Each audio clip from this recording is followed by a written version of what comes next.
I think we might do some story time. I have a couple stories I could tell. Horse. I'm a horse, of course.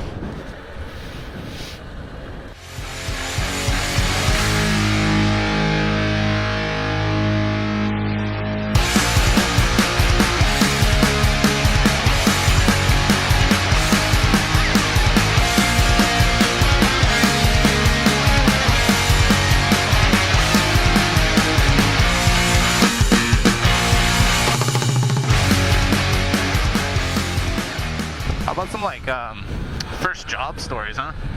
I was working at Rite Aid. I started as a cashier and I did some warehouse work and I kind of floated all around. Yeah, that was a crap job, man. Luckily I worked with some pretty cool people and made some good friends, and I definitely learned some early work lessons. So that was good. Helped me build a work ethic. But anyways, the biggest story I have from that job is it was almost Christmas time, so we were really, really busy. Insane busy. Anyone who's worked retail around the holidays knows that. And so here I am. I was one of the more experienced cashiers at this point. I had been there for a while, earned my stripes, so they liked to put me up on cash register sometimes during really busy times because they needed the experienced people to get people through the lines faster. And I'm going along, and I'm for whatever reason, somebody left or felt sick or something. I was literally the only person. Hold on, let's scare these cows. Oh, they couldn't care less.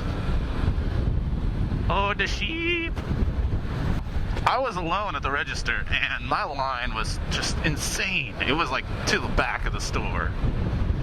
And, I'm sitting there calling for a second cashier over the intercom over and over, and it's they're just taking their sweet time to get to me. And, so I'm hauling ass. I'm going as fast as I can. I'm stressed out. I'm trying to get people through my line. And, this guy comes up. So I'm 6'3". I'm not quite 6'1". So I'm a little bit taller than average, and I was also standing, we had these 1-inch rubber pads for standing, because you obviously don't want to stand on the concrete all day. So I'm a little over 6'1" with the cushion I'm standing on, so I'm pretty tall.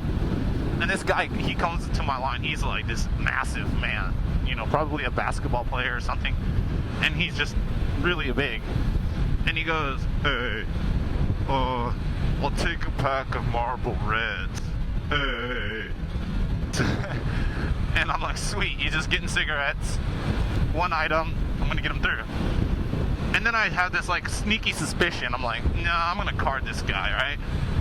Keep in mind, it's almost Christmas. I think it's December 17th. So he hands me his ID. It was 2010.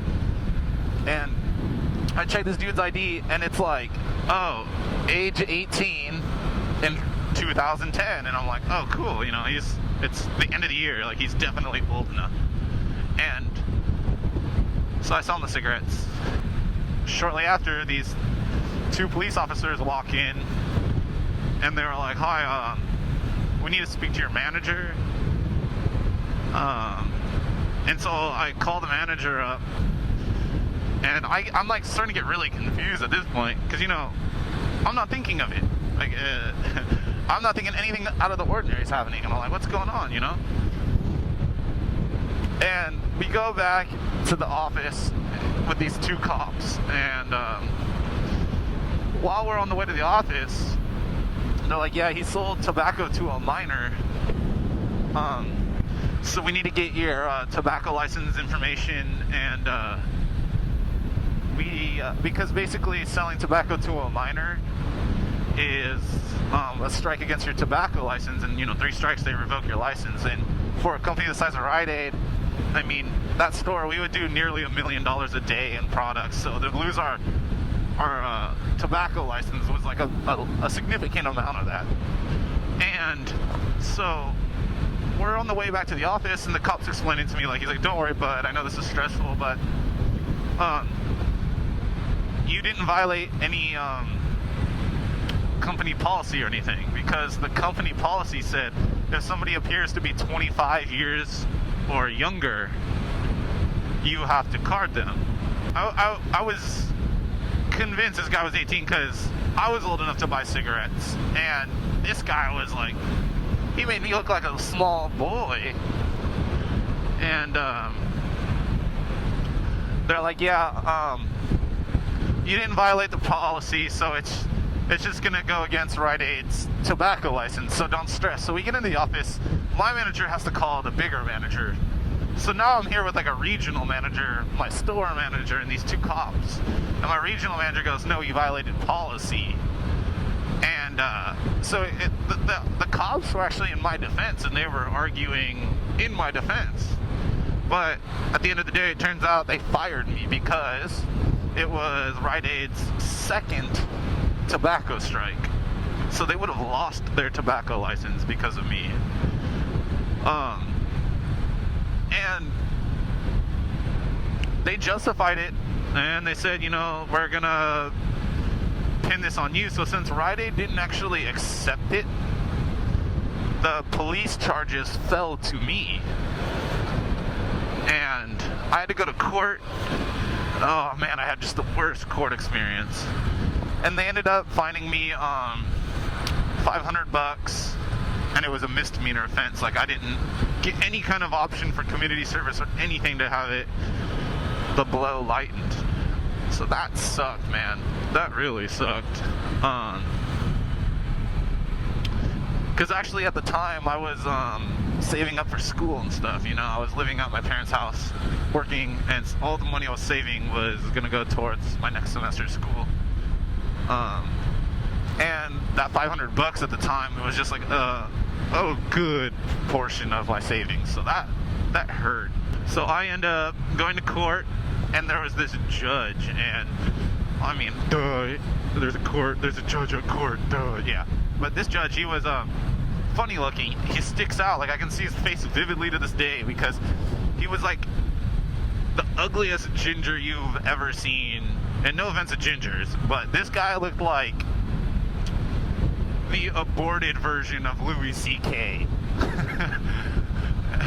He was balding, but had like curly hair, so he had this like orange bald in the middle, like split afro, kind of like an afro skullet, but it was like bright orange, like Ronald McDonald. Well, I guess that's kind of reddish. It was a little more orange than that. But so I walk in, the first thing I'm like, whoa, this guy stands out, you know.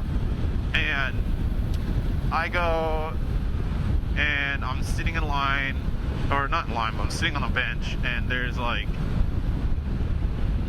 40 other people in this room with me.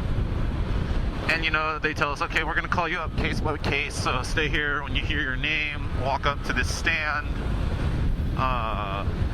you know, swear your oath that you're telling the truth, all that, and then you're gonna have a conversation with the judge. So they're ringing people through, and the format was like, they'd come up and they'd be like, how do you plead? Guilty, innocent, or no contest, you know? And I had been thinking in my mind how I wanted to approach it. And if I were to plead innocent at the time, then what would happen was they were going to give me another court date, and I was going to have to come back with a lawyer and then fight my case. But I realized, you know, if I win, it was slim. I'd have to prove that I was following policy.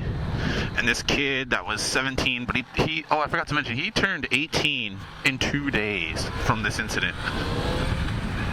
Old enough to go into the armed forces, carry a gun, and fight for our country, but he can't buy cigarettes. Anyways, I'm in court, and my turn comes up, and I kind of determine, you know, my fine is $500. I could easily spend more than that fighting this case, like easily. And a misdemeanor would be off my record, like, you know, before I was done with college. So I was like, so by the time I'm ever looking for a good job. And so anyways, I went up there, and I didn't want to plead guilty. I didn't feel guilty, you know. I didn't feel like I had purposefully made a mistake. I felt, I'm not going to go as far as to say it was entrapment, but I felt a little bit that way. I felt kind of like, man, I was just trying to do my job, and here I am really hard working, apparently the only one working hard that day, and I got punished for it because of greed, essentially. I'm sure the manager didn't want another strike against the tobacco license on his resume. Anyways, there's like a bunch of factors, but ultimately I made a mistake. I should have been more careful when I checked the ID. I'm not trying to place blame here, but it sucked.